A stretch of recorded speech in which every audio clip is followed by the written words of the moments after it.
আমরা তাদের দুজনের প্রতি শ্রদ্ধা জানিয়েছি, তাদের দুজনের জন্য দোয়া করেছি আমরা।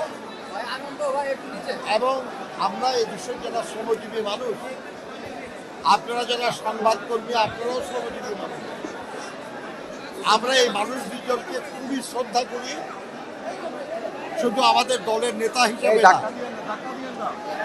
শহীদ রাষ্ট্রপতি জিয়াউর রহমান নিজেকে শ্রমিক বলে ঘোষণা করে আমাদের সবাইকে সম্মানিত করেছেন, মর্যাদা দিয়েছিলেন। আর এই শ্রমজীবী মানুষের জন্য তার অসংখ্য অবদান আছে। দেশনেত্রী বেগম খালেদা জিয়াও শ্রমজীবী মানুষের জন্য অনেক কিছু করেছেন। ব্রিটিশ আমল থেকে যে শ্রম আইনগুলি ছিল, এর অনেকগুলি পরস্পর বিরোধী ছিল, এবং এতগুলি আইন নিয়ে কাজ করা শ্রমিক আন্দোলনের জন্য এবং দেশের জন্য কষ্টকর ছিল। উনি প্রথম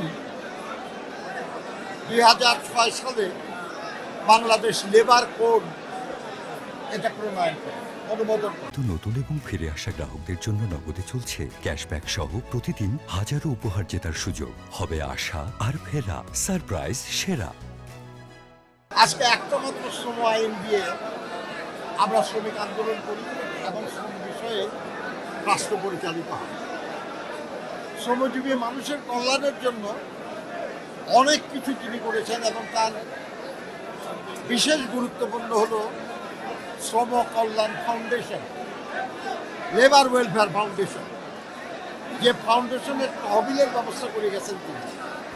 8 কোটি কোটি টাকা সেই তহবিলে এবং তা দিয়ে দুস্থ শ্রমিকদের জন্য কল্যাণমূলক কাজ করা হয়। এই মানুষ দুজন আমাদের অত্যন্ত শ্রদ্ধার মানুষ।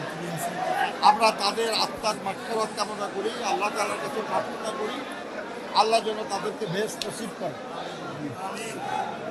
আর আমাদেরকে যেন শক্তি দেন আল্লাহ, যে তারা যে পথে যেভাবে এ দেশের মানুষের জন্য কাজ করেছেন, আমরা যেন সেই কাজ সম্পন্ন করতে পারি।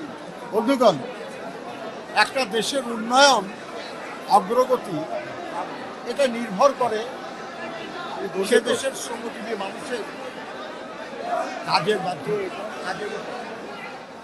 আমরা বলি উৎপাদনের রাজনীতি, উন্নয়নের রাজনীতি। উৎপাদন ছাড়া উন্নয়ন হয় না, আর উৎপাদনের মূল হাতিয়ার হলো শ্রমজীবী মানুষ। সেটা কারখানায় উৎপাদন বলুন আর অন্য কোনো সার্ভিস বা পেশায় বলুন, এটা যেহেতু শ্রমজীবী মানুষ ছাড়া উন্নয়ন এবং সমৃদ্ধি আসে না, দেশের কল্যাণ হয় না, জনগণের কল্যাণ হয় না, সেহেতু সেই শ্রমজীবী মানুষকে যারা ভালোবাসতেন তাদের সবাই ভালোবাসা উচিত।